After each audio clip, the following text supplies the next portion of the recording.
Hello everyone, welcome to JE classes. मेरा नाम है मोहित शर्मा और हम कवर कर रहे हैं बच्चों यहाँ पर स्ट्रेंथ ऑफ मटेरियल्स। तो इस वीडियो के अंदर स्पेशली हम जो है एक वीडियो लाए हैं यहाँ पर, वन शॉर्ट वीडियो, जिसके अंदर हम कंप्लीट करेंगे अपना यूनिट नंबर 5 जिसका नाम है थिन एंड थिक वेसल्स। ठीक है, तो आपने यहाँ पर वीडियोस देख रखी होंगी, लेकिन इस वीडियो के अंदर हमने सारा का सारा जो आपका यूनिट 5 का जो सारा मटेरियल है, जो इसका कंटेंट है, वो हम यहाँ पे इस एक वीडियो में कवर करने की यहाँ पर पूरा कवर करेंगे इसको। तो पहले हमारा जो टॉपिक है वो है हमारा थिक एंड थिन वेसल्स।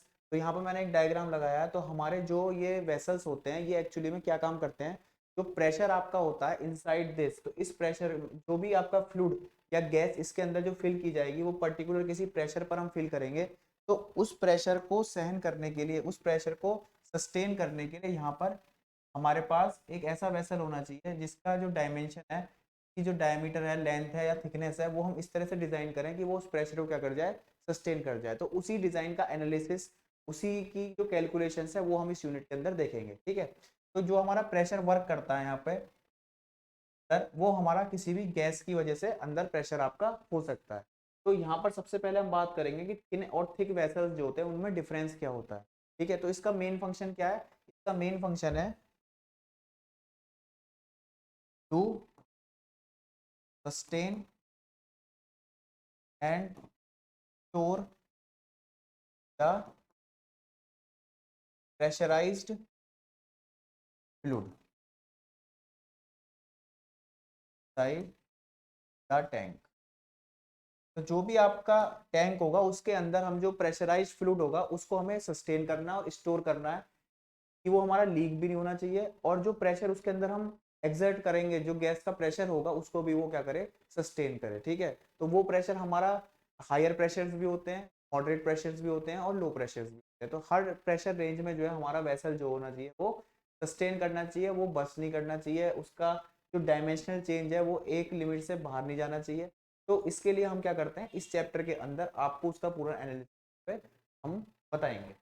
तो थिन और थिक वेसल्स के बारे में बात करते हैं। तो पहले हम इनके बारे में बात करेंगे कि किसको हम थिन बोलते हैं, किसको हम थिक बोलते हैं।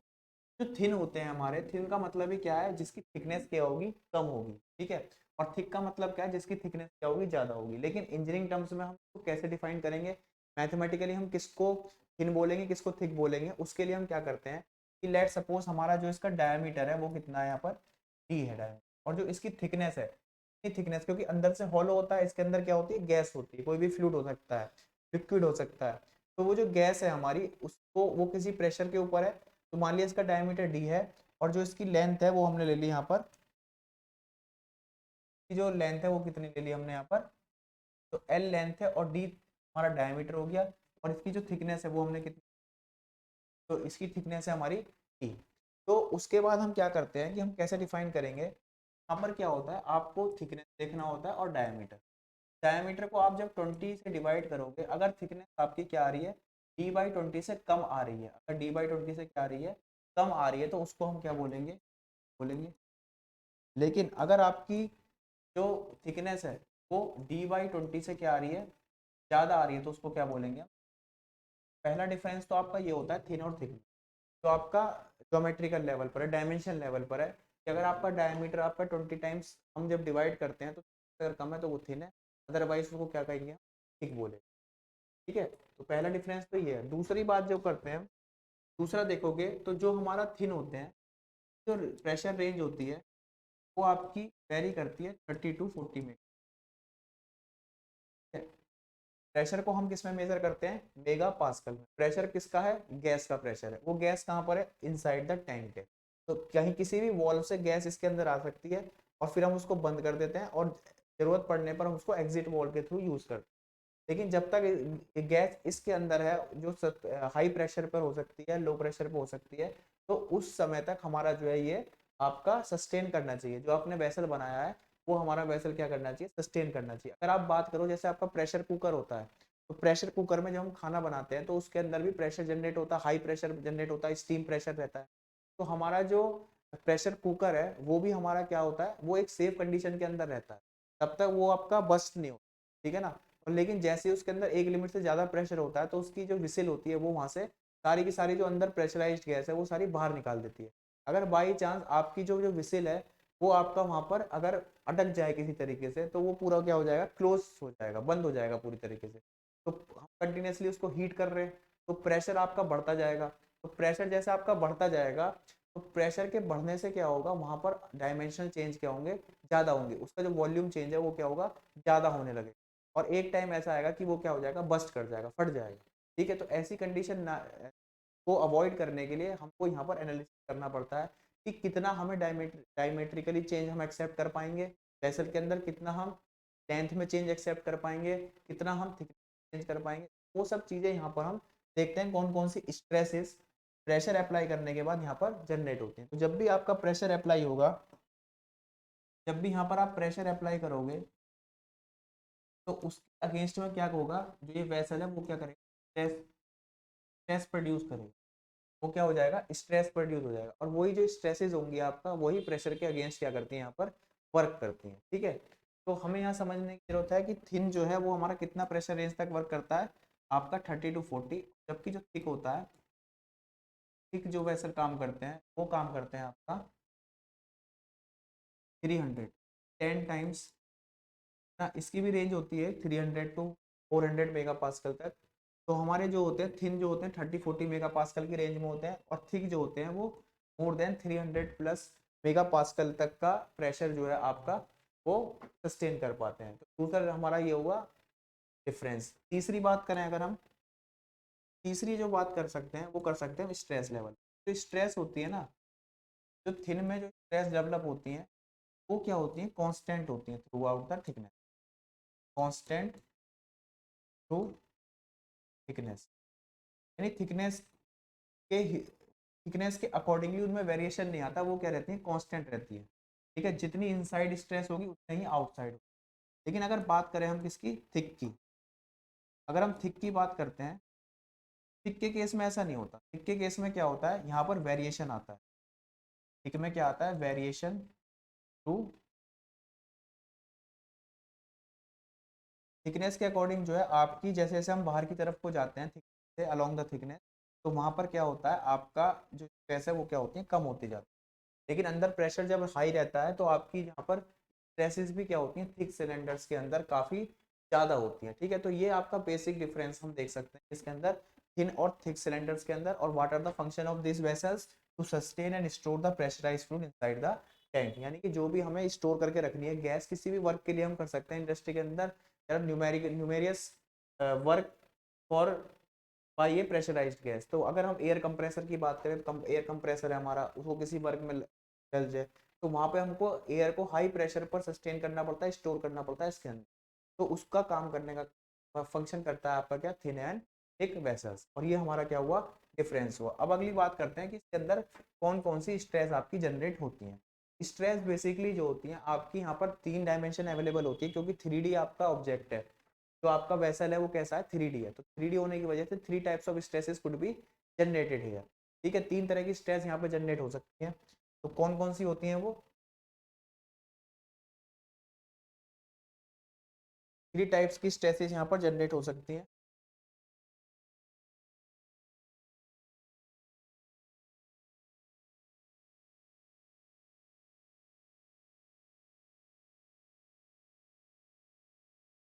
यहाँ पे 3 टाइप्स का स्ट्रेस आपका जनरेट हो सकता है। सबसे पहला अगर स्ट्रेस बात करें, सबसे सबसे मैक्सिमम स्ट्रेस जो होती है वो होती है हमारी यहाँ,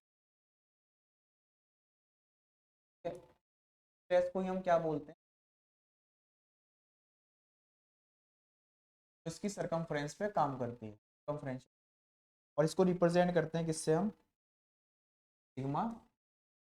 तो पहली स्ट्रेस जो हुई हमारी वो कौन सी है, हूप स्ट्रेस, तो हम सरकमफ्रेंशियल स्ट्रेस बोलती है, और ये वर्क करती है सरकमफ्रेंस। यानी कि जो इसकी सरकमफ्रेंस है, ये जो सरकमफ्रेंस है इसकी आउटर जो आउटर सरकमफ्रेंस होती है उसके अलोंग जो होती है ये हमारी काम करती है। सरकमफ्रेंस में 2 साइड यहाँ पे बनेंगी, एक आपका अगर हम देखें तो एक तो हमको दिख रही है साइड, और एक है इसके पीछे साइड। तो 2 साइड पे हमारी सरकमफ्रेंस स्ट्रेस वर्क करती है।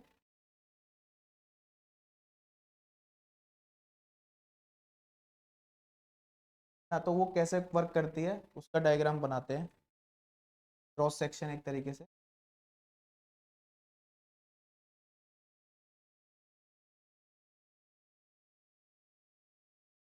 हाँ, इस तरीके से आपका अगर हम इसको बीच में से काटेंगे तो ये हमें वेल्डिंग करके जॉइंट लगाए हुए हैं, तो इसका जो हाफ पोर्शन है ऊपर की तरफ है नीचे की, तो यहाँ पर क्या हो रही है, वेल्डिंग हो रखी है लॉन्गिट्यूडनल और आपका दोनों तरह का हमने यहाँ पर जॉइंट लगा रखा है, डायमीटर का जॉइंट भी लगाया और हमने लेंथ के लॉन्ग भी लगाया हुआ है। तो यहाँ पर जो आपकी स्ट्रेस आएगी सिग्मा सी वो इस तरीके से आएगी। देखो तो हम पहले हल्का सा बंद कर लेते हैं यहाँ से,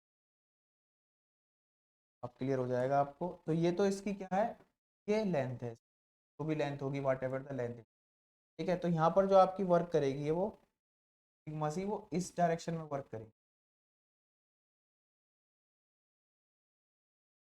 ठीक है, और टू साइड वर्क करेगी।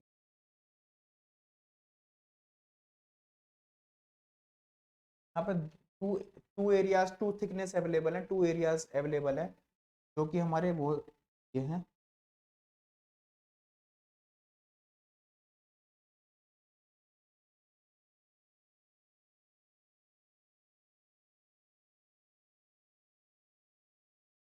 ठीक है, ये हमारे दो एरिया यहाँ पर होंगे।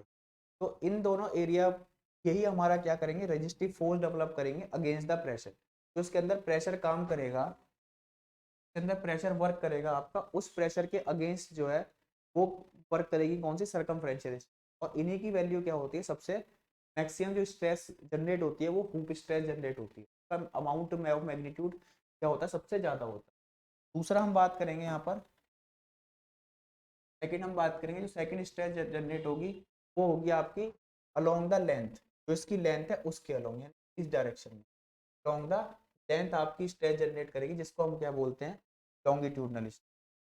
दूसरी स्ट्रेस को क्या बोलते हैं हम, लॉन्गिट्यूड,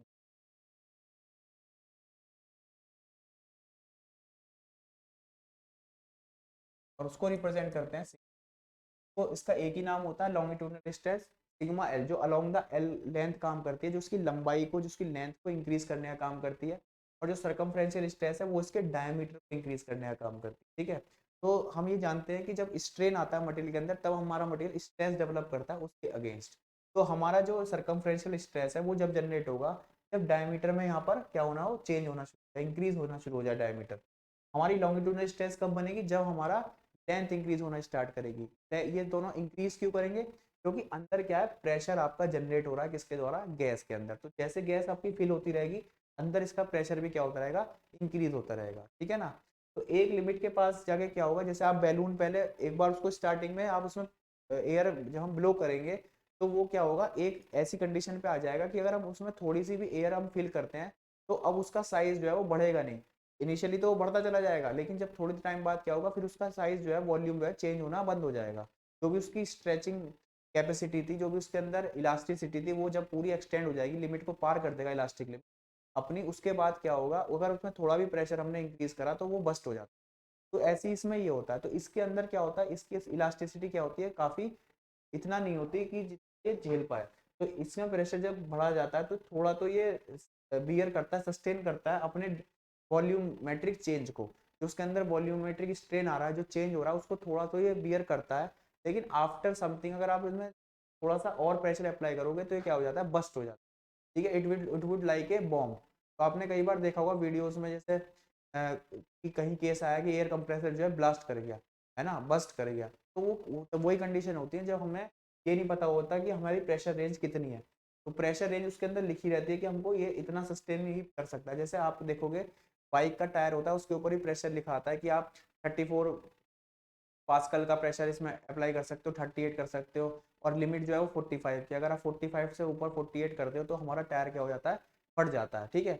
या फिर जैसे हम देखते हैं हाईवेज पे क्या होता है, कार जब आपकी हाई स्पीड पे ट्रेवल करते हैं हम, तो उसमें जो एयर का टेम्परेचर है वो इंक्रीज करता है, और टेम्परेचर इंक्रीज करने से क्या होता है, फ्रिक्शन की वजह से जो हीट डेवलप होती है टायर में, उससे एयर का टेम्परेचर इंक्रीज करता है। टेम्परेचर इंक्रीज करने की वजह प्रेशर इंक्रीज करने लगता है कॉन्स्टेंट वॉल्यूम पे। प्रेशर इंक्रीज होने की वजह से क्या होता है, हमने तो भरवाया कुछ और प्रेशर था आपके टायर में, लेकिन प्रेशर क्या होता है, इंक्रीज करना स्टार्ट कर देता है due to the temperature rise. तो उस प्रेशर रेंज से जब बाहर चला जाता है आपका जो भी आपका टायर है, तो वो क्या कर जाता है, बस्ट कर जाता है। तो हमें ये सब चीजें ध्यान में रखनी पड़ती हैं क्या, इंजीनियरिंग पॉइंट ऑफ व्यू। तो लॉन्गिट्यूडनल स्ट्रेस होगी आपकी कौन सी, सिग्मा। के बाद आपकी स्ट्रेस आती है तीसरी, का नाम है आपका रेडियस।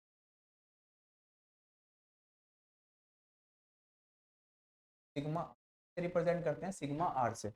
तो यहाँ पर क्या होता है, जो थिन सिलेंडर्स होते हैं तो उनका थिकनेस क्या होता है, कंसिडरेबली कम होता है, उनकी थिकनेस क्या होती है, कंसिडरेबली कम होती है। और जो रेडियल स्ट्रेस होती है वो वर्क करती है अलोंग द थिकनेस, वो कहाँ काम करती है, अलोंग द थिकनेस काम करती है। अब थिकनेस कम होने की वजह से तो एक तो आपकी लेंथ के अलोंग काम कर रही है यहाँ, ये तो काम करता है डायामीटर के अलोंग, ये करती है आपकी लेंथ के अलोंग, और ये काम करती है आपकी थिकनेस। ठीक है, अब बेटा यहाँ पर क्या है कि थिकनेस तो आपकी यहाँ पर क्या है, बहुत ही कम रहती है, इस वजह से क्या करते हैं, इसको अवॉइड कर देते हैं हम कि radial stress are not producing considerably ना, हुप और लॉन्गिट्यूडनल स्ट्रेस प्रोड्यूस हो रहा है उसके मुकाबले में रेडियल स्ट्रेस क्या है, बहुत ही कम है, इसलिए इसको हम जीरो कर देते हैं, अवॉइड कर देते हैं, तो हम एक्सेप्ट ही नहीं करते हैं। तो यहाँ पर सिर्फ दो ही स्ट्रेस का एनालिसिस कर लेते हैं, आपका एक तो हुप का और एक आपका लॉन्गिट्यूड का। तो एनालिसिस करते कैसे, एनालिसिस करने के लिए जो यहाँ पर कॉन्सेप्ट यूज करते हैं हम, वो यूज करते हैं कि जो भी यहाँ पर बस्टिंग फोर्स बन रहा है due to the pressure of gas, जो भी बस्टिंग फोर्स आपका यहाँ पर हो रहा है ना, वो क्या होगा, वो इक्वल होगा किसके, जितना जितना ज्यादा बस्टिंग फोर्स होगा उतना ही ज्यादा क्या है, मटेरियल भी क्या करेगा, अगर वो फेल नहीं होता फोर्स उसने डेवलप किया है, नहीं वो भी स्ट्रेस आउट होता है। रेजिस्टिव फोर्स और बस्टिंग फोर्स क्या होते हैं, इक्वल होते हैं। तो बस्टिंग फोर्स जो बनता है वो किससे बनता है, वो बनता है प्रेशर से, और जो रेजिस्टिव फोर्स बनता है वो बनता है मटेरियल। तो अगर हम हुप स्ट्रेस की बात करते हैं पहले, तो हुप स्ट्रेस के लिए हमें लिखते हैं और प्रेशर के लिए, और फोर्स इज इक्वल टू क्या होता है, स्ट्रेस इन एरिया या प्रेशर इनटू। अब जो बस्टिंग फोर्स का जो प्रेशर है वो लिया जाता है यहाँ पर पाई/4d, और जो रेजिस्टिव फोर्स का एरिया है वो लिया जाता है यहाँ पर, देखो यहाँ पर एक एक इस लाइन के अलोंग स्ट्रेस डेवलप हो रही है और एक इस लाइन के अलोंग डेवलप हो रही है, तो यहाँ पर डेवलप हो रही है और एक यहाँ पर डेवलप हो रही है, दो जगह हमारा स्ट्रेस डेवलप हो रहा है, इसलिए यहाँ पर क्या करेंगे, तो मल्टीप्लाई कर लेंगे, फिर हम एरिया निकालेंगे, एरिया निकल के आएगा कितना, एल इंटू, एरिया निकल के कितना, लंबाई एल इंटू टी आपका एरिया आ जाएगा। ठीक है, तो फिर यहाँ पर हम जब इक्वेट करेंगे, इसको कैंसिल आउट करेंगे टर्म्स यहाँ पर, तो आपका डायमीटर एल इंटू,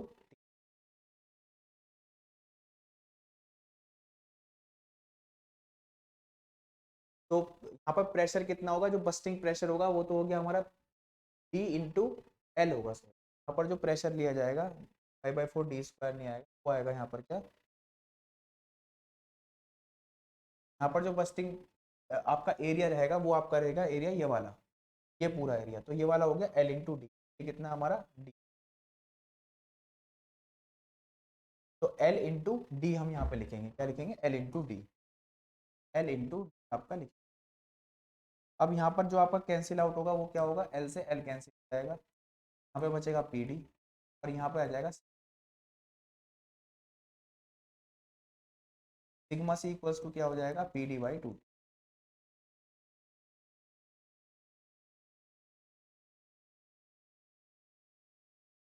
तो सिग्मा सी कितना हो जाएगा यहाँ पर, P D by two T हो जाएगा।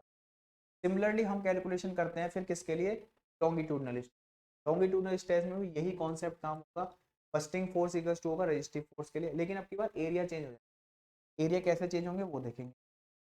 सबसे पहले प्रेशर तो बस्टिंग फोर्स क्रिएट करेगा, और रेजिस्टिव फोर्स के लिए यहाँ पर जो आपकी स्ट्रेस होगी वो होगी लॉन्गिट्यूड। ठीक है, तो प्रेशर जो काम करेगा लेंथ के अकॉर्डिंग काम करेगा, तो जब लेंथ में हम देखेंगे, तो लेंथ के अलोंग जब देखेंगे तो इसके परपेंडिकुलर जो एरिया आएगा वो ये वाला आएगा। ठीक है, जो कि एक सर्कल आ रहा है और इसका डायमीटर कितना है डी, दैट्स वाई ये हो जाएगा कितना, पाई/4d² equals to, along the length आपकी काम कर रही है, अलोंग द लेंथ जब काम करेगी तो हमारा एरिया कौन सा आएगा, हमारा एरिया आएगा इस यहाँ पर मटेरियल अवेलेबल होगा पाई डी, पूरा सरकमफ्रेंस और उसकी वो हमारा क्या हो जाएगा, पाई डी इंटू ई। ठीक है ना, तो यहाँ पर हम कैंसिल आउट करेंगे, डायमीटर से डायमीटर कैंसिल कर लेंगे, तो सिग्मा एल बराबर क्या आ जाएगा, पाई से पाई भी कट गया, यहाँ पे आ जाएगा आपका पी डी बाई, ये पी और ये डी, और नीचे है 4 और इधर बचा सिर्फ टी, सिग्मा एल बराबर कितना आ जाएगा, पी डी बाई 4 टी। तो एक तो आ गया sigma C P D by 2 T, और एक सिग्मा एल आ गया पी डी बाई 4 टी। तो वी कैन इजीली से कि सिग्मा सी जो होता है हमारा ट्वाइस होता है किसका, सिग्मा। तो जो थिन सिलेंडर्स के अंदर आपका हुप स्ट्रेस बनता है वो क्या होता है, डबल होता है किसका, लॉन्गिट्यूडनल स्ट्रेस, और रेडियल स्ट्रेस को हम क्या करते हैं, अवॉइड कर देते हैं, उसकी वैल्यू क्या आती है। इस तरीके से हमने स्ट्रेस कैलकुलेशन कर लिया कैसे, वो कैसे कर लिया अभी आपने, क्योंकि हमने हमें जो प्रेशर है वो हमें पता होगा कितने प्रेशर पे हमने गैस डाली है, और जब हमने ये बनाया होगा तो उसका डायमीटर भी पता होगा और थिकनेस। तो हम सिग्मा सी भी निकाल सकते हैं और हम सिग्मा एल भी निकाल सकते हैं, दोनों हम यहाँ पे निकाल सकते हैं। फिर चेक करेंगे कि वो हमारी स्ट्रेस, जो हमारा मटेरियल का जो अल्टीमेट स्ट्रेस है उससे कम है या ज़्यादा है, उससे कम है या ज़्यादा है। उसके बेसिस पे हम प्रेशर को रेगुलेट करेंगे कि हमको प्रेशर कितना पर मेंटेन करना होता है। ठीक है, अब आते हैं अगली बात पर।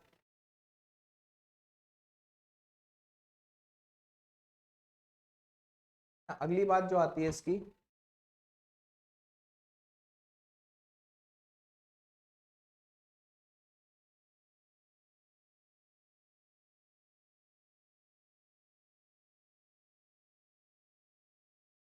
नेक्स्ट बात करें इसकी हम जब, अब हम बात करेंगे अगर यहाँ पर आप स्ट्रेस बात करते हैं तो मैक्सिमम स्ट्रेस होता है मैक्सिमम स्ट्रेस माइनस का स्ट्रेस अपॉन मैक्सिमम स्ट्रेस। यहाँ पे जो वर्क करेगा वो करेगा, दो ही स्ट्रेस यहाँ वर्क करती हैं, सर्कमफ्रेंशियल और लॉन्गिट्यूड। सर्कमफ्रेंशियल हमेशा बड़ी होती है, sigma C is always greater than sigma L, और डबल होती है तो sigma C minus by two कर देंगे यहाँ। जब यहाँ फॉर्मूला पुट करेंगे तो एक का होता है पी डी और एक का होता है पी बाई फोर, और डिवाइड से सॉल्व करेंगे यहाँ पर क्या होगा, ये हो जाएगा आपका पी डी बाई 80। सॉल्व करेंगे तो हमारा आंसर क्या आएगा, पी डी बाई 80। तो टो मैक्सिमम की वैल्यू आ गई हमारी कितनी, 8। अगर कहीं क्वेश्चन में न्यूमेरिकल में पूछता है what are the maximum shear stress produce in with thick sector, तो हम क्या क्या फॉर्मूला आएंगे, पी डी बाई 80, और हमको पी भी दिया होगा मेगा पास्कल में, टी हमको एम में, और टी भी हमें एम। तब जाके हम क्या करेंगे क्वेश्चन, अगर सेंटीमीटर में दे रखा है तो 10 से मल्टीप्लाई करके उसे बदलेंगे, अगर मीटर में दे रखा है तो 1000 का मल्टीप्लाई करके उसे हम एम। अगली बात आती है यहाँ पर चेंज इन डायमेंशन। नेक्स्ट आता है आपका यहाँ पर कितना डायमेंशनल डायमेंशन। ठीक है, तो चेंज इन डायमेंशन में क्या क्या चेंज होगा, एक चेंज होगा आपका डायमीटर, एक आपका चेंज होगा लेंथ। ये दो चीज़ आपकी चेंज। थिकनेस हमारी इतनी कम है कि उसके हम चेंज को अवॉइड कर रहे हैं, क्योंकि हमने स्ट्रेस को भी क्या कर रखा है, तो हम डेल्टा डी निकालेंगे, डेल्टा एल निकालेंगे। डेल्टा एल जो आता है वो किसकी वजह से आता है, सिग्मा एल जो आता है वो आता है सिग्मा। ठीक है, तो डेल्टा डी को निकालने के लिए first of all we have to find out the circumferential stress. Circumferential निकालते हैं, उसका फॉर्मूला होता है सिग्मा बाई ई माइनस का म्यू एल बाई ई। ये फॉर्मूला आपको यहाँ पे यूज करना पड़ेगा, sigma C by E minus का म्यू सिग्मा बाई ई। ये क्या निकाल के देगा आपको, सर्कमफ्रेंशियल स्ट्रेन। कोई भी स्ट्रेन क्या होती है, वो होती है change in length upon origin. तो यहाँ पर जो आपका डायमीटर में चेंज होगा और जो कैपिटल डी ओरिजिनल डायमीटर था वो आ जाएगा, सिग्मा सी की वैल्यू आप यहाँ रखोगे, ये P D by two T का म्यू, सिग्मा एल की वैल्यू रखोगे तो वो आ जाएगी पी डी बाई फोर। यहाँ पे हम सॉल्व करेंगे तो यहाँ पर अगर हम फोर बनाना चाहूँ, अगर मैं यहाँ फोर बनाना चाहूँ तो मल्टीप्लाई, तो फोर बनाने के लिए यहाँ पर करनी पड़ेगी मेरे को किसकी मल्टीप्लाई, टू की। हाँ मेरा बन जाएगा क्या, फोर। ठीक है, अब मैं सारा कॉमन ले लेता हूँ, कॉमन ले लिया, बचा क्या मेरे पास टू, ये हो जाएगा सिग्मा डी बाई डी का value. Sigma D by D क्या हो जाएगा, P D by four T two minus. तो ये हमने सर्कमफ्रेंशियल स्ट्रेन की मदद से क्या निकाला, सिग्मा डी बाई डी। अब हम दूसरी स्ट्रेन लेते हैं यहाँ पर, दूसरा स्ट्रेन का वैल्यू निकालते हैं जो कि हमारी होती है क्या, लॉन्गिट्यूडनल स्ट्रेन। अगर लॉन्गिट्यूडनल स्ट्रेन आप निकालते हो तो उसका उससे हमारा निकल गया डेल्टा एल बाई एल। तो हमको यहाँ पर जो स्ट्रेन होती है उसको हम पहले लिखते हैं सिग्मा एल माइनस, जो बची हुई स्ट्रेस है उसको यहाँ पे लिख लेते हैं लेट। ठीक है, तो डेल्टा एल बाई एल यहाँ पे फॉर्मूला पुट करेंगे, सिग्मा एल का होता है क्या, P D by four T E, और माइनस का mu T by, again I want to create two here, will make four here, और P D by four T common आ जाएगा, यहाँ बचेगा क्या, one minus two, one minus two, तो हो जाएगा सिग्मा एल बाई एल। फिर दोबारा से हमने यहाँ पे क्या निकाल लिया, हमने चेंज इन लेंथ निकाल लिया। कि चेंज इन लेंथ क्या होगा वो हम इजीली निकाल सकते हैं इस वाले फॉर्मूले से, P D upon forty one minus to. क्यों क्या है यहाँ पर, क्यों है आपका पॉइजन रेशियो। ओके, तो डायमीटर में चेंज निकाला, लेंथ में चेंज निकाला। ठीक है, पहले हमने स्ट्रेस निकाला, फिर हमने क्या निकाला कि डायमेंशन में क्या चेंज हो रहा है वो भी निकाला। ठीक है, अब हमारा ये टोटल चेंज आ गया है। अब हम निकालते हैं वॉल्यूमेट्रिक चेंज। वॉल्यूमेट्रिक चेंज जो होगा वो क्या होगा, delta V by, volumetric change क्या होगा, डेल्टा वी बाई वी होगा। और जो हम कैसे कंक्लूड करेंगे, वो हम करेंगे ये लेंथ में स्ट्रेन आई है और जो हमारा सरकमफ्रेंशियल स्ट्रेन आ रही है, यानी डायमीटर में जो चेंज आ रहा है, क्योंकि डबल एरिया था तो इसलिए हम करते हैं 2 EC। तो ये आपका टोटल वॉल्यूमेट्रिक स्ट्रेन यहाँ पर आता है। तो यहाँ पर हम EL और EC की वैल्यू रख देंगे, delta V by V, okay. EL और हमारा EC, EL की वैल्यू हमारे पास ये रही, PD अपॉन 40 1 - 2 म्यू, और ये हमारी वैल्यू किसकी है, EC। ये तो हमारी वैल्यू EC की है और ये हमारी किसकी वैल्यू है, EL की। अगर दोनों वैल्यू ध्यान से देखोगे तो PD अपॉन 40 दोनों में कॉमन है, दोनों में कॉमन ले लेते हैं, PD बाई 40। यहाँ पे जो अंदर बचता है वो क्या आ रहा है, 2 - म्यू। यहाँ पर अंदर क्या बच रहा है, 2 - म्यू। यहाँ पर अंदर क्या बच रहा है, 1 - 2 mu. But the problem is कि यहाँ पर जो है आपका 2 का मल्टीप्लाई और होना है, ठीक है। किसका मल्टीप्लाई होना है, 2 का मल्टीप्लाई। तो यहाँ पर हमें थोड़ा ध्यान देना होगा। यहाँ पे हम क्या करेंगे, पहले तो हम EL का वैल्यू रख लेंगे, EL का वैल्यू रखेंगे। तो EL में लिखा है 1 - 2 का, और यहाँ EC में लिखा था 2 - हो जाएगा, ठीक है। तो थोड़ा सा सॉल्व करेंगे, ये हो जाएगा कितना, 4 और 1 5, 5 - 4। ये हो जाएगा टोटल वॉल्यूम चेंज, क्या आ जाएगा आपका total volume change. Total volume change आ जाएगा कितना, 5 - 4 म्यू के फैक्टर से, 5 - 4 म्यू के फैक्टर से। डेल्टा जी जो आता है वो 2 - म्यू के फैक्टर से आता है, और डेल्टा एल जो आता है वो 1 - 2। ये हमने देखा चेंज इन डायमेंशन कितना हो रहा है, टोटल वॉल्यूमेट्रिक चेंज हमने यहाँ पर निकाला। क्या निकाला यहाँ पर, चेंज इन डायमेंशन।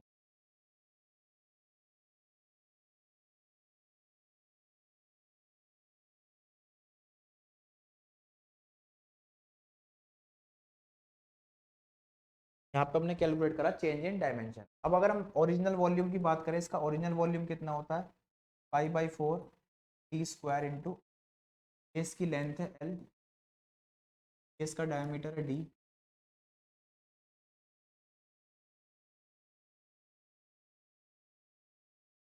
डायमीटर है D, ये लेंथ है, और यहाँ इसकी थिकनेस E थिकनेस।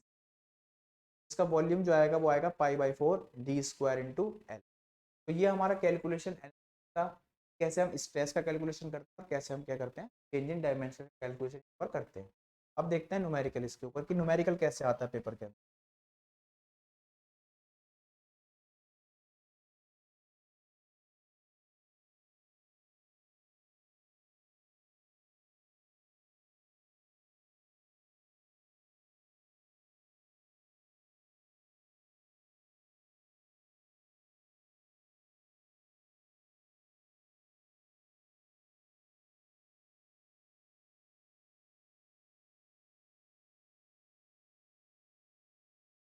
तो यहाँ पर क्या होगा,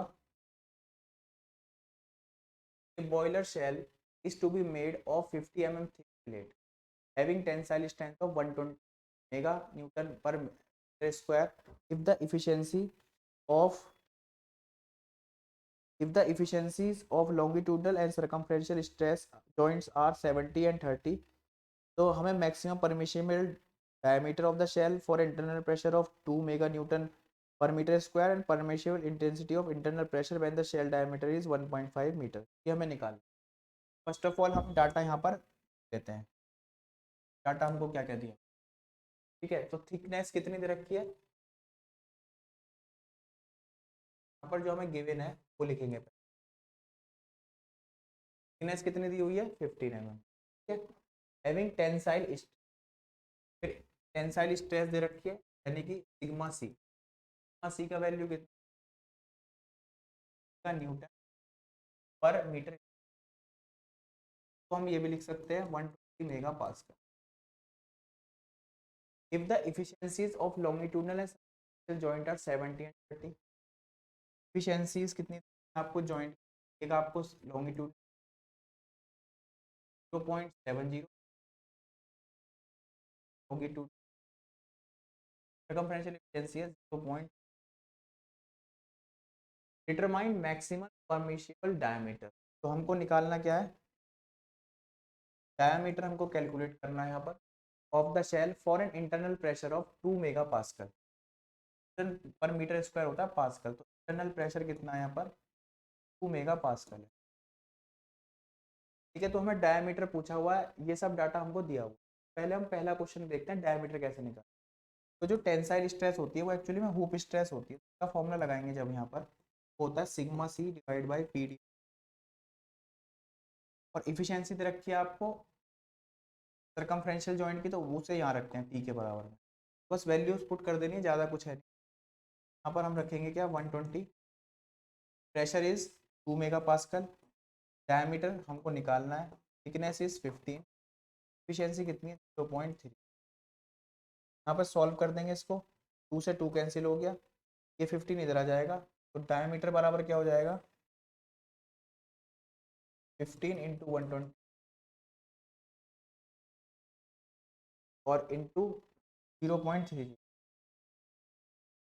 ये हो जाएगा आपका। यहाँ पर पॉइंट हटा के हमने लगा लिया यहाँ पर 100, क्या क्या 15 12 3, 15 12 3, तो 15 12 3 का जो मल्टीप्लाई है वो कितना 12 3 36 का 90,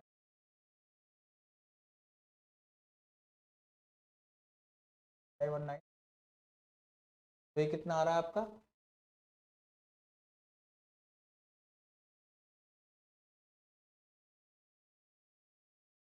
50 540।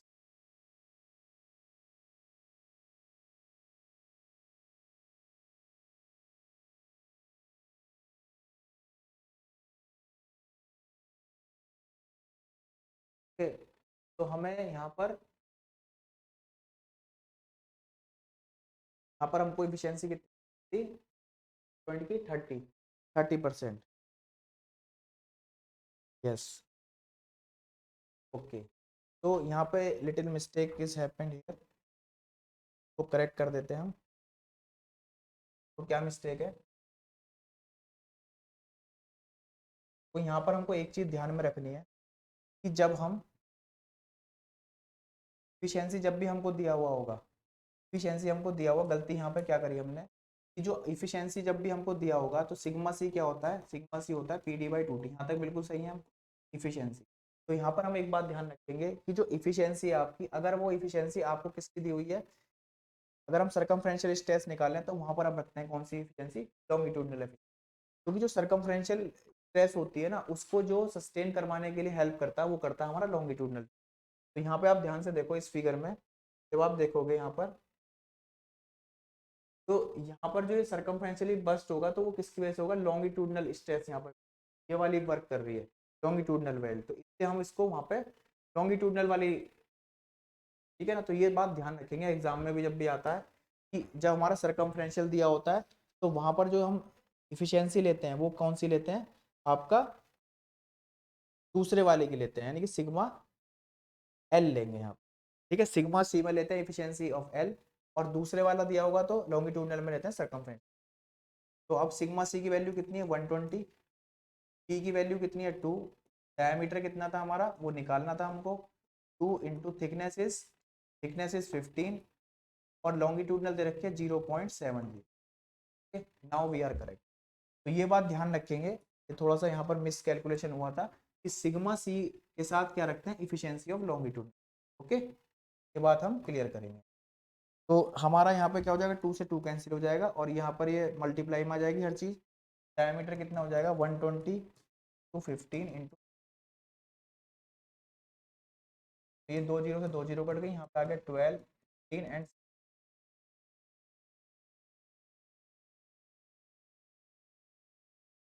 तो यहाँ पे आ जाएगा 1260 mm हमारा डायमीटर आ जाएगा। इसको मीटर में करने चाहेंगे तो क्या करेंगे, 1000 से भाग कर देंगे, बराबर कितना हो जाएगा 1.6 मीटर्स।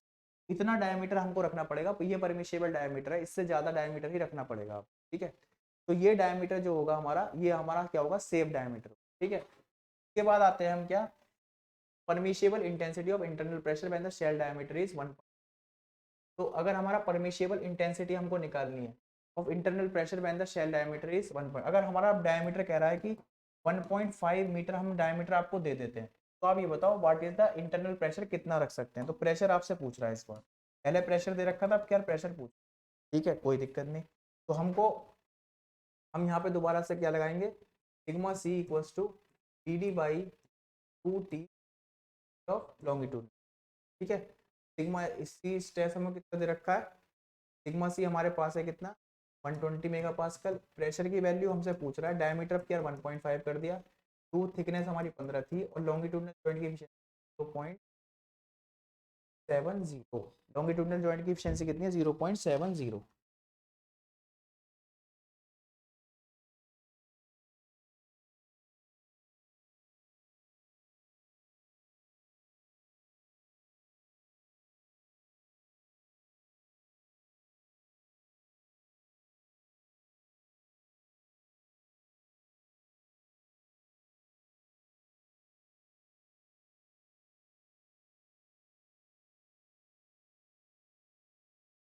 ओके, तो हमको अब की बार रखा permissible intensity of internal pressure निकालना, वेल शेल डायमीटर 1 पॉइंट। तो अब की बार हम दोबारा से प्रेशर निकाल देंगे, यहाँ पर प्रेशर की वैल्यू कितनी हो जाएगी, ये हमारा पॉइंट हटाएंगे तो 0 आ जाएगी, 15 यहाँ पर 10 आ जाएगा, तो ये हो जाएगा 120 10 to 0.70 डिवाइड बाई नथिंग, ठीक है। तो P बराबर हो जाएगा यहाँ पर, तो यहाँ पर क्या है कि अगर आपको देखो permissible intensity of internal pressure पूछा, परमिशिबल यानी कि आपको क्या करना है, प्रेशर की वैल्यू को यहाँ पर, आप प्रेशर की वैल्यू को क्या करना चाहते हो, यहाँ पर हमारा कितना मैक्सिमम प्रेशर हम ले सकते हैं। तो देखो यहाँ पर क्या है कि अगर आपको मैक्सिमम परमिशिबल इंटेंसिटी पूछनी, तो आप यहाँ पर क्या करोगे, लॉन्गिट्यूडनल को ही ये मान के करोगे सरकमफ्रेंशियल। लेकिन अगर आप लॉन्गिट्यूडनल को सरकमफ्रेंशियल मान के करोगे, तो यहाँ पर आपको 2 की जगह करना पड़ेगा 4 की जगह करना पड़ेगा 4, तो 4 की मल्टीप्लाई यहाँ पर होगी, 4 की मल्टीप्लाई जब यहाँ पे होगी तो ये आपका प्रेशर भी क्या हो जाएगा, अमाउंट हमारा बढ़ जाएगा। देखो अगर 2 लेते हो आप तो प्रेशर आपका कम आ रहा है ना, तो प्रेशर आपको यहाँ पर 4 से आपको निकालना, जब भी आपको परमिशियल प्रेशर देगा तो आप मैक्सिमम प्रेशर निकालने की कोशिश करें, ठीक है। यहाँ पर इस पॉइंट से आपका ये 0 कैंसिल, यहाँ पे हो जाएगा 120 4 इंटू 7, तो टोटल प्रेशर जो आ जाएगा आपका निकल के 7 4 जा 28, यहाँ पे जो आपका टोटल प्रेशर निकल के आ जाएगा। और इफिशियंसी भी हमें यहाँ पे चेंज करनी पड़ेगी, क्योंकि आपने यहाँ पे लॉन्गिट्यूडनल के लिए सॉल्व करा है, 4 लेके करा है, तो यहाँ पर आपकी इफिशियंसी सरकमफ्रेंशियल, तो यहाँ पे हो जाएगा 0.30, 0.30 के लिए सॉल्व करेंगे ना, 0.30 के लिए सॉल्व करेंगे तो यहाँ पे सिर्फ 3 बचेगा, क्या बचेगा, तो 120 इंटू 4 इंटू, यहाँ पे आ जाएगा 14440, यहाँ पे क्या आ जाएगा 14440।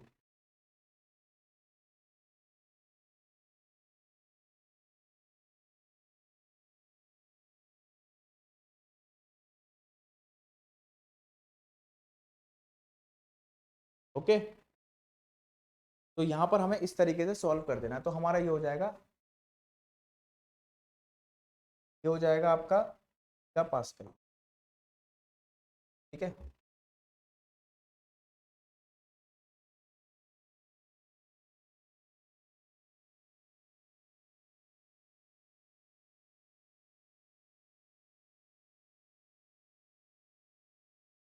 मेगा पास्कल में करने के लिए 1.44 कर, 1.44 मेगा पास्कल आपका यहाँ पर, ठीक है। तो ये हमारा इस तरीके से न्यूमेरिकल आपके एग्जाम में सेट हो सकता है, ठीक है। तो डायमीटर हम निकालते हैं तब जाके इस तरीके से कंडीशन आपकी बना।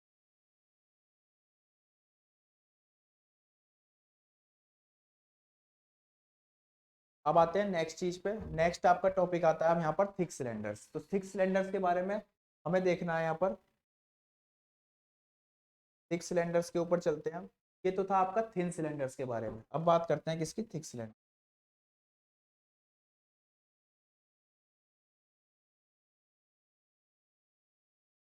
देखो थिक सिलेंडर्स में क्या है, आपका जो इंपॉर्टेंट टॉपिक एग्जाम में आता है, एक तो आएगा आपका लैमिस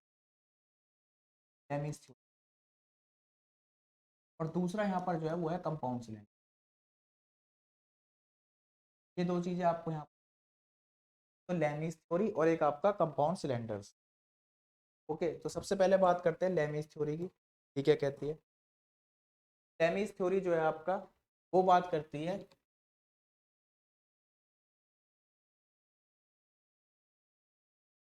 लेमीज थ्योरी के बारे में बात करते हैं।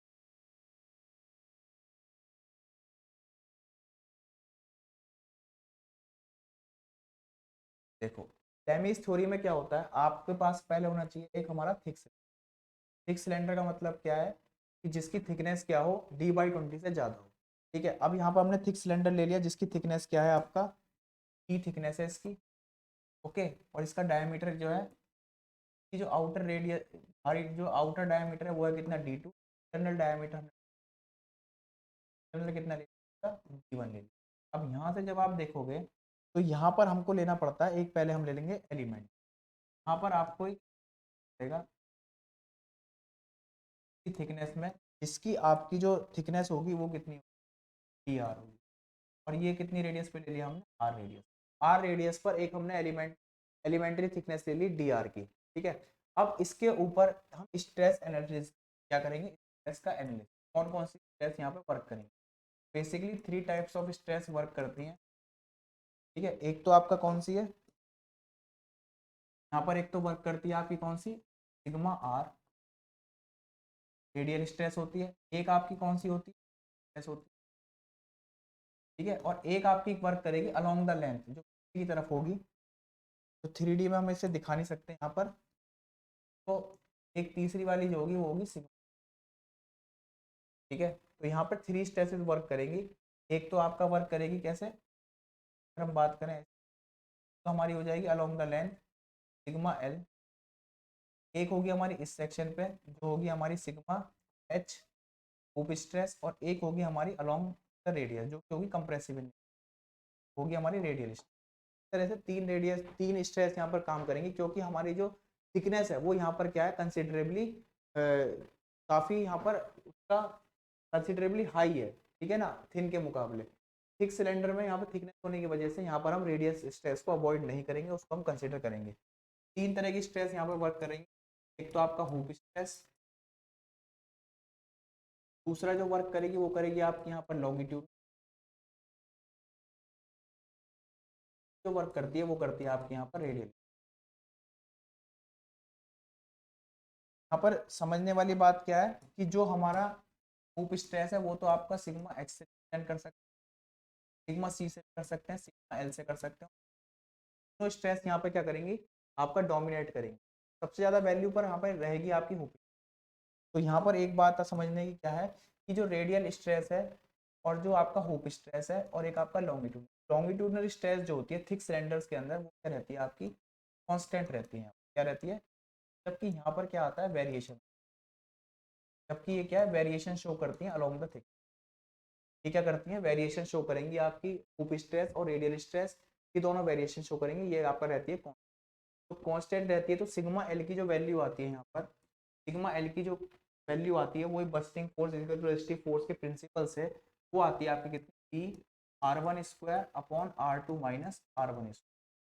ठीक है, r1 r2 क्या है, r1 जो है इसकी इंटरनल रेडियस है और r2 जो है एक्सटर्नल रेडियस। तो ये जो आपका है लॉन्गिट्यूडनल स्ट्रेस का डायरेक्ट फॉर्मूला है P r1² upon r2² minus का r1², जो कि क्या होता है, कांस्टेंट होता है। क्या होता है ये, कांस्टेंट। इसकी वैल्यू चेंज नहीं होती अलोंग द थिकनेस, ये सेम बना रहता है। इसको हम कहते हैं longitudinal stress sigma is equal to r1² upon r2 minus, क्योंकि ये डिपेंड कर रहा है रेडियस पर और सिर्फ प्रेशर पे, जो कि आपकी क्या है, जो हमारे कंट्रोल में है। अब जो आती है हमारी आती है हुप स्ट्रेस, और एक आता है हमारा कौन सा, रेडियल स्ट्रेस। इसको कैसे हम एनालिसिस करते हैं, तो इसमें हम क्या करते हैं, सबसे पहले इस एलिमेंट के ऊपर सबसे पहले हम निकालते हैं क्या, बस्टिंग।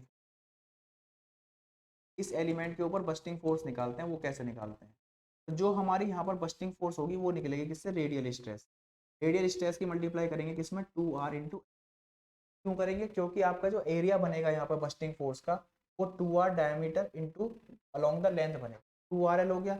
और दूसरा जो यहाँ पर स्ट्रेस होगी सिग्मा आर, क्योंकि वेरी कर रही है तो यहाँ पर इसमें आर ऐड करें, sigma r plus d sigma r यहाँ पर स्ट्रेस वर्क करेगा। तो वो हमारा कैसा होगा, वो हमारा वर्क करेगा along the radius, sigma r into 2rl, और जिसकी डायरेक्शन होगी अपोजिट, सिग्मा आर प्लस का 2rl माइनस का सिग्मा आर उसमें चेंज होगा, मान लिया डी सिग्मा आर का चेंज है, और जो उसमें उसका जो एरिया लिया जाएगा वो भी हम कैसे, तो अपनी जगह रहेगा, लेकिन आर की जगह क्या हो जाएगा, आर प्लस आर और ठीक है। अब यहाँ पर क्या होता है कि कुछ टर्म हमें अवॉइड करना, टर्म हमारी क्या हो जाती है, अवॉइड हो जाती है।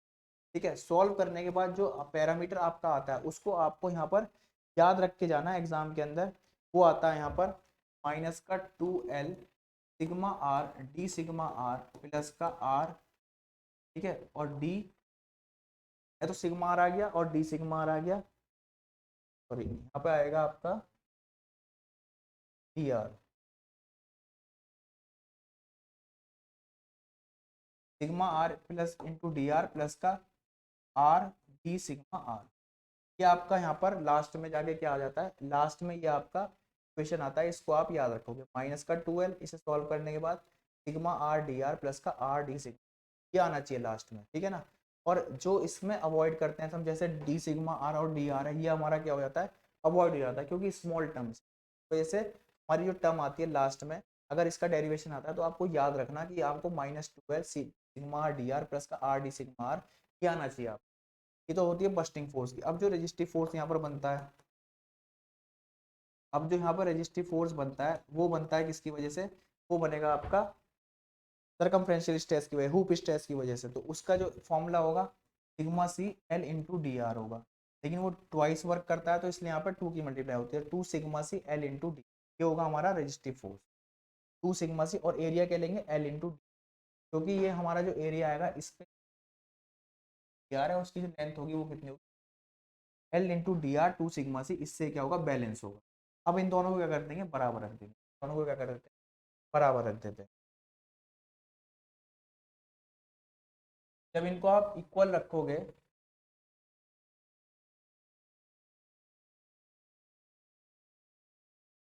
जब आप इनको इक्वल रखोगे दोनों को, तो माइनस का 2L are d r plus का आर को हम इक्वल रखेंगे, इक्वल रखेंगे सी, ठीक है। तो यहाँ पे 2 से तो 2 कैंसिल हो गया, तो क्या कैंसिल हो जाएगा, कैंसिल हो जाएगा क्या, माइनस का आर डी आर माइनस का आर डी इक्वल्स टू सी, ये बचेगा हमारा, ठीक है। फिर यहाँ से हम क्या करते हैं, सिग्मा सी का वैल्यू निकालते हैं, वैल्यू निकालेंगे, डी आर से डिवाइड करना, डी आर से क्या करना पड़ेगा, डिवाइड सब जगह, यहाँ पे डी आर से डिवाइड कर देते हैं, ठीक है, और ये माइनस का क्या हो जाएगा, ये डिवाइड हो जाएगा तो ये मार रह जाएगा, ठीक है। इसको हम लिखेंगे, क्या आ जाएगी, सिग्मा सी की वैल्यू क्या आ जाएगी, सिग्मा सी की माइनस का आर डी सिग्मा आर और माइनस का सिग्मा, ये एक्सप्रेशन आपको यहाँ पर याद रखना है, ये एक्सप्रेशन क्या करना पड़ेगा, आपको याद रखना पड़ेगा इक्वेशन, ठीक है। उसके बाद यहाँ पर क्या होता है, जो आपकी लॉन्गिट्यूडनल स्ट्रेस थी वो कांस्टेंट थी, वो किस वजह से कांस्टेंट थी, लॉन्गिट्यूडनल स्ट्रेस क्या होती है यहाँ पर, स्ट्रेस इज कांस्टेंट, तो जो लॉन्गिट्यूडनल स्ट्रेन है यानी जो है वो क्या रहेगी आपके यहाँ पर, कांस्टेंट आपकी रहेगी, ठीक है। तो कांस्टेंट रहेगी तो EL की वैल्यू क्या होगी, L/E माइनस का म्यू, जो बाकी बची हुई स्ट्रेस है उनको लिख देते,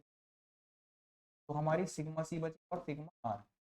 अब यहाँ पर क्या है, यहाँ पर आपको क्या होता है कि EL क्या है, हमारी कांस्टेंट, सिग्मा एल भी हमारा कांस्टेंट है, ई भी कांस्टेंट, ये भी क्या हो जाएगा, कांस्टेंट हो जाएगा। तो कांस्टेंट में से कांस्टेंट जाएगा तो यहाँ पर कांस्टेंट क्या जाएगा, कांस्टेंट बराबर क्या होगा, mu sigma c upon e, mu sigma r upon, mu भी कांस्टेंट है, ई भी कांस्टेंट, तो बचेगा क्या यहाँ पर, सिर्फ सिग्मा सी माइनस सिग्मा आर बराबर क्या हो जाएगा, सिग्मा सी माइनस सिग्मा आर बराबर क्या हो जाएगा, कांस्टेंट आ जाएगा, ठीक है। और यहाँ पर आएगा आपका प्लस का साइन, क्योंकि आपकी जो रेडियल स्ट्रेस है वो कंप्रेसिव नेचर, फाइल आपका ये दोनों क्या टेंसाइल, साइन क्या अपोजिट आ जाएगा, तो सिग्मा सी माइनस सिग्मा आर क्या आ जाएगा, कांस्टेंट। इसको हम सिग्मा सी माइनस सिग्मा आर को क्या कर लेंगे, टू, सिग्मा सी माइनस सिग्मा आर को क्या लिखेंगे, कांस्टेंट 2a से रिप्रेजेंट करेंगे, 2a से रिप्रेजेंट करेंगे, क्योंकि दो इक्वेशन है, दो स्ट्रेसेस यहाँ पर है, इसलिए 2a से करते हैं, ठीक है। तो इसे याद रखेंगे कि सिग्मा सी माइनस सिग्मा आर बराबर क्या हो जाएगा, 2a। अब ये जो सिग्मा सी माइनस सिग्मा आर बराबर 2 है, इसकी वैल्यू को हम क्या करेंगे, इसको रख देंगे इक्वेशन नंबर 1 में, इसको कहाँ रख देंगे, इक्वेशन नंबर 1 में जो सिग्मा सी की वैल्यू आई है, सिग्मा सी की वैल्यू जो आई है सिग्मा आर प्लस 2 हो जाएगी, सिग्मा आर प्लस का 2 इक्वल्स टू हो जाएगा minus r d sigma r divide by d r minus, तो ये वैल्यू आपकी आ जाएगी लास्ट में, सिग्मा आर प्लस 2 है माइनस का सिग्मा आर माइनस का r d sigma r into divide by sigma r d r. अब हम डिवाइड करेंगे इससे किससे, अब इसे थ्रू आउट हम क्या करेंगे, डिवाइड कर देंगे किससे, डी आर से।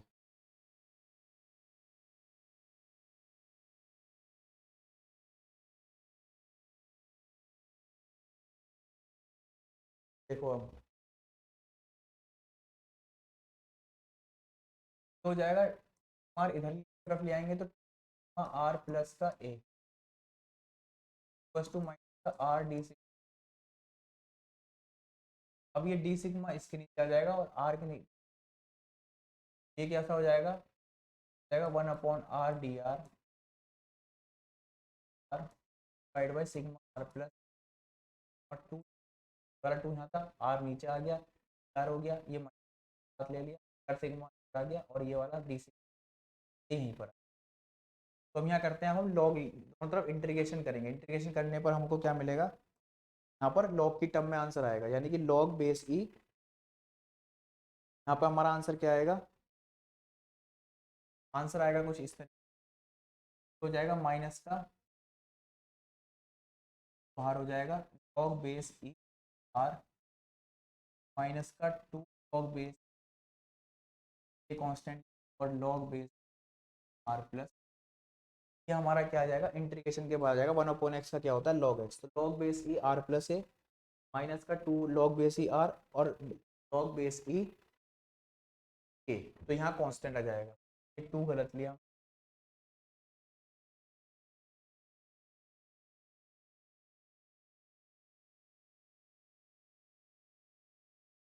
यहाँ कांस्टेंट क्या हो जाएगा प्लस लॉग बेस ई के, तो हमने पहला कांस्टेंट लिया था ए, यहाँ पे ए लिया था तो के की जगह हम क्या लिख देंगे, बी लिख देंगे फॉर आवर सुटेबल, ठीक है।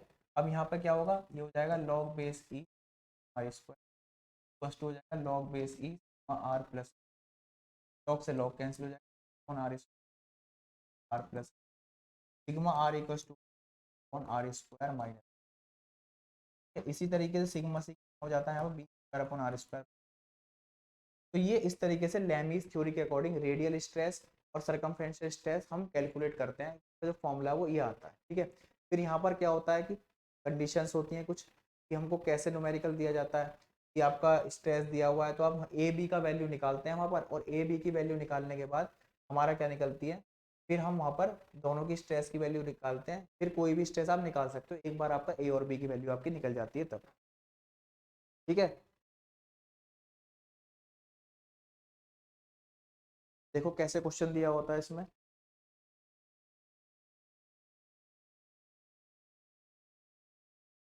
क्वेश्चन कैसे आएगा पेपर में,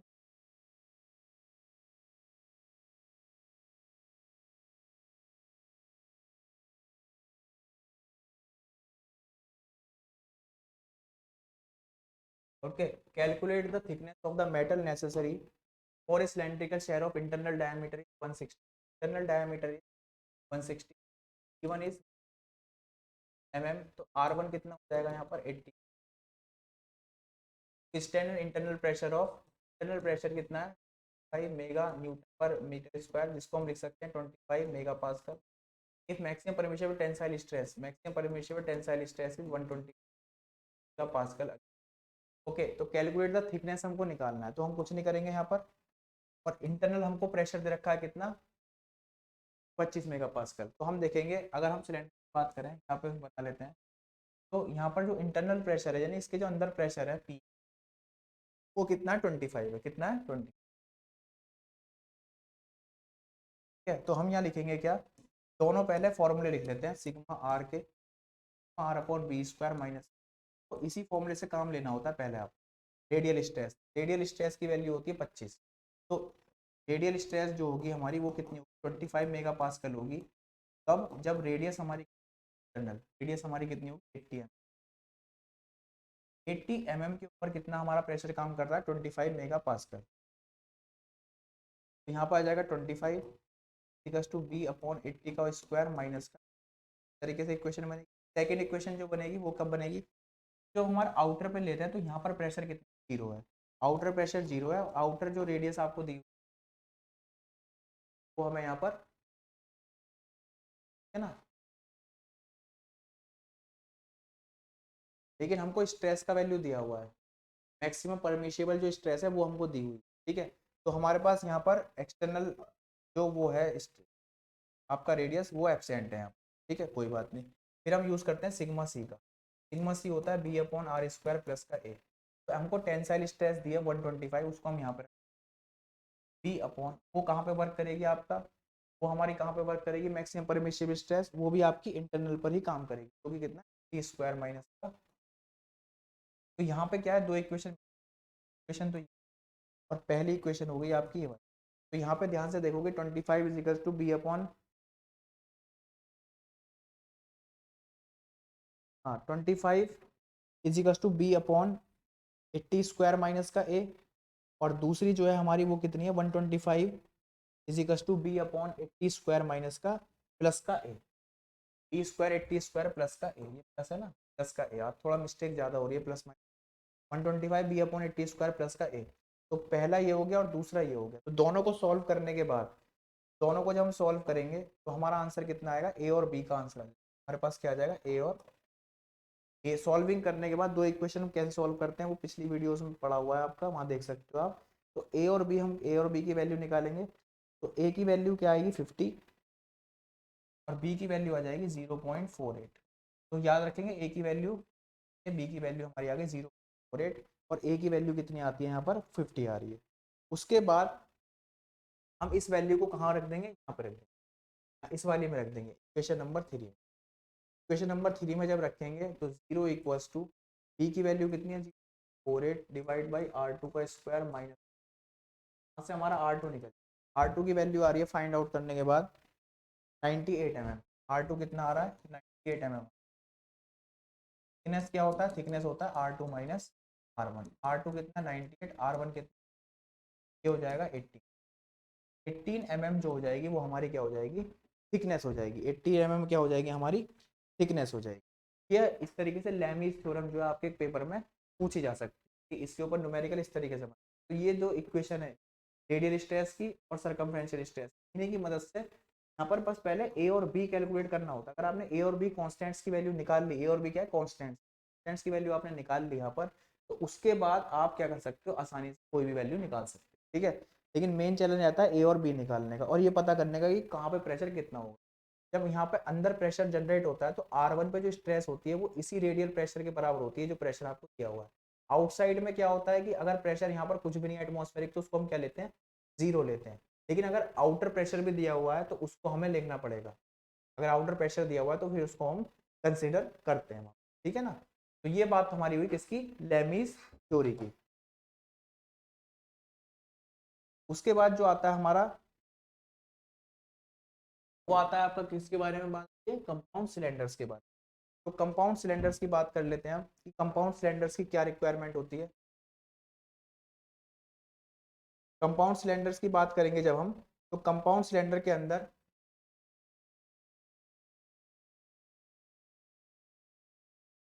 कंपाउंड सिलेंडर, ये तो कंपाउंड सिलेंडर्स का रिक्वायरमेंट क्यों होता है, क्योंकि जो हमारा थिक सिलेंडर है आपका, तो उसमें क्या होता है जब प्रेशर हम एक्सर्ट करते हैं, प्रेशर यहाँ पर क्या होता है एक्सर्ट करा जाता है, तो जो यहाँ पर हुप स्ट्रेस जनरेट होती है उसकी वैल्यू क्या होती है, प्रेशर से क्या हो जाती है, ज़्यादा हो जाती है। हुप स्ट्रेस की वैल्यू जो है वो प्रेशर से क्या हो जाती है, ज़्यादा हो जाती है। तो हुप स्ट्रेस की जब वैल्यू ज़्यादा हो जाती है प्रेशर से, तो हमें यहाँ पे दिक्कत क्या होती है कि उससे हमारा डायमेट्रिकल चेंज भी क्या होता है, ज़्यादा होता है और इसके बस्टिंग का चांस क्या होता है, बढ़ जाता है। ये जो थिक सिलेंडर ये भी बस्ट होने की कंडीशन पे आ जाता है, ठीक है। उसको अवॉइड करने के लिए इस डेल्टा इस सिग्मा एच को मिनिमम करने के लिए, कम से कम करने के लिए क्या करते हैं, कंपाउंडिंग का इस्तेमाल करते हैं, यानी कि एक सिलेंडर और यहाँ पर बीच में, यहाँ पे क्या करते हैं हम दो सिलेंडर्स का बनाते हैं, एक आउटर और एक हमारा अंदर। दो सिलेंडर्स का जब भी कॉम्बिनेशन बनता है उसको बोलते हैं कंपाउंड, हम सिलेंडर उसको हम बोलते हैं। किस लिए क्या यूज होता है इसका, to compensate, to compensate the hoop stress, जो हमारी हुप स्ट्रेस डेवलप हो रही है उसको कंपनसेट करने का काम करता है, उसको कम करने का काम करता है। तो यहाँ पर जब कंपाउंडिंग हमारी की जाती है तो जो आउटर वाला होता है ये तो आ जाता है, और जो अंदर वाला होता है वो आ जाता है किसमें, कंप्रेशन। ठीक है, तो जब अंदर वाला इनिशियल कंप्रेशन में आ जाता है तो जब इसके अंदर फ्लूइड हम फिल करते हैं, एडमिट करते हैं, उससे क्या होता है, बैलेंस मिलता है, जिसकी वजह से इसमें जो है गैस के जो प्रेशर की लिमिट है वो क्या हो जाती है, वो इंक्रीज हो जाती है कंपाउंड सिलेंडर्स की। तो इसमें दो तरीके से एनालिसिस होता है। एक तो होता है पहले आपका श्रिंकेज के टाइम पे स्ट्रेसेस क्या, दूसरा जो एनालिसिस होता है आफ्टर फ्लूइड एडमिट। जो फ्लूइड एडमिट होता है उसके बाद आपका हम देखते हैं कि किस तरह से आपका स्ट्रेसेस जनरेट हो रही है। तो श्रिंकेज के दौरान आप पी की वैल्यू क्या रखोगे, जी रखोगे, लेकिन जब फ्लूइड आपका चलता है तो प्रेशर हम वहां पर पी करते हैं। और कंपाउंड सिलेंडर को एक सिंगल सिलेंडर, एक वन यूनिट मानते हैं, वैसे कंपेरिजन करते हैं, वन यूनिट थिक सिलेंडर मान के ही हम क्या करते हैं, उसका एनालिसिस करते हैं। और यहाँ पर जो कांस्टेंट दिए जाते हैं वो कैपिटल ए और कैपिटल बी हम देते हैं, लेकिन जो आपकी जो दोनों इक्वेशन है वो सेम रहती है, चाहे वो सिग्मा आर की हो या सिग्मा सी की। वो कैसे लिखी जाती है, यहाँ पर सिग्मा आर बराबर होता है capital b upon r square minus का कैपिटल ए, और सिग्मा सी जो होता है वो capital b upon r square plus का कैपिटल ए। इस तरीके से आपकी दोनों स्ट्रेस आपकी लिखी जाती है, पर कांस्टेंट जो है कैपिटल में यहाँ पर चेंज हो जाते हैं। ठीक है, लेकिन जब हम श्रिंकेज की बात करते हैं तो श्रिंकेज में क्या होगा, श्रिंकेज में दोनों ही हमें यहाँ पे लेना होता है, दोनों की कंसिडरेशन हमें करनी पड़ती है। एक तो जॉइंट पे लेते हैं, जॉइंट पे क्या होगा, जब आर हमारा यहाँ पर आर की वैल्यू होती है आर स्टार, और यहाँ पर जो जॉइंट पे प्रेशर लिया जाता है वो लिया जाता है। ठीक है, तो यहाँ पर तीनों ही बॉर्डर पर, इंटरनल, एक्सटर्नल और जॉइंट, तीनों पे ही हम लेमीज थ्योरी अप्लाई करते हैं, तीनों पे ही हम क्या करते हैं, लेमीज थ्योरी अप्लाई करते हैं। उसके बाद एल्जेब्राइक सम लेते हैं, क्या लेते हैं, एल्जेब्राइक सम लेते हैं स्ट्रेसेस का। एल्जेब्राइक सम लेने के बाद हमारी जो स्ट्रेसेस होती है, हुप स्ट्रेस की वैल्यू हमारी क्या हो जाती है, वो थोड़ी सी डिक्रीज हो जाती है, कंपनसेट हो जाती है, जिसकी वजह से हमारा कंपाउंड स्टैंडर्ड की जो स्ट्रेंथ है, प्रेशर रेजिस्टिंग पावर है, वो क्या हो जाती है, इंक्रीज हो जाती है। इसलिए हम कंपाउंड सिलेंडर्स का सिलेक्शन करते हैं जब हमको हाई प्रेशर के ऊपर क्या करवाना होता है, हाई प्रेशर के ऊपर हमको यहाँ पर सस्टेन करवाना होता है अपने इस सिलेंडर को। ठीक है, तो तब हमको ये काम करना होता है कंपाउंड सिलेंडर्स। ओके, तो ये हमारी बात थी किसकी, कंपाउंड सिलेंडर्स की। तो श्रिंकेज में भी आप यही अप्लाई करेंगे, दोनों लेमिस सिग्मा आर यहाँ पर इस तरह से लगेगी, b square upon r c होता है b square upon r square plus. यहाँ पर भी ए और बी का वैल्यू निकाला जाता है अलग अलग कंडीशन, है ना। अगर हमको एक कंडीशन यहाँ पे मिलती है, जब आर हमारा होता है, आर की वैल्यू जब आर स्टार होती है, तब यहाँ पर जो प्रेशर सिग्मा आर है, सिग्मा आर जो होता है वो यहाँ पर हो जाता है पी स्टार, सिग्मा आर कितना हो जाता है, पी स्टार, तब जाके वैल्यू हमारी निकलती है। ठीक है, तो ये बात हुई हमारी किसकी, कंपाउंड सिलेंडर्स की। तो इस वीडियो के अंदर, इस वन शॉट वीडियो के अंदर हमने यूनिट 5 का जो कंटेंट था उसका हमने यहाँ पर एक बार डीपली एनालिसिस करा कि किस तरीके से हम अप्रोच रखते हैं तो पढ़ते हुए। ठीक है, तो I hope you have understood the concepts of this. तो मैंने सारे टॉपिक्स का एक थ्रू आउट आपको बर्ड आई व्यू देने की कोशिश करी। आई होप कि आपको ये समझ में। तो न्यूमेरिकल्स में आप ध्यान थोड़ा सा यूनिट्स का ध्यान रखेंगे और आपको किस तरीके से फॉर्मूला अप्लाई करना है उसका ध्यान रखेंगे। तो न्यूमेरिकल इसके डायरेक्ट आते हैं, ज़्यादा उसमें इधर उधर डाटा नहीं होता, सीधा डाटा दिया जाता है। और एक बात ध्यान रखेंगे, तो हमसे मिस्टेक हुई आज यहाँ पर कि जब हम सिग्मा सी की वैल्यू लेते हैं तो जो आपका लॉन्गिट्यूडनल इफिशियंसी जो होती है वो लॉन्गिट्यूडनल जाती है, और जब हम वहाँ पर लॉन्गिट्यूडनल स्ट्रेस रख रहे होते हैं तो सर्कमफ्रेंशियल जॉइंट की इफिशियंसी पर रखते हैं। इस बात का विशेष ध्यान रखें। ठीक है, तो बच्चों मिलते हैं बेस्ट नेक्स्ट क्लास के अंदर। Thank you, best of.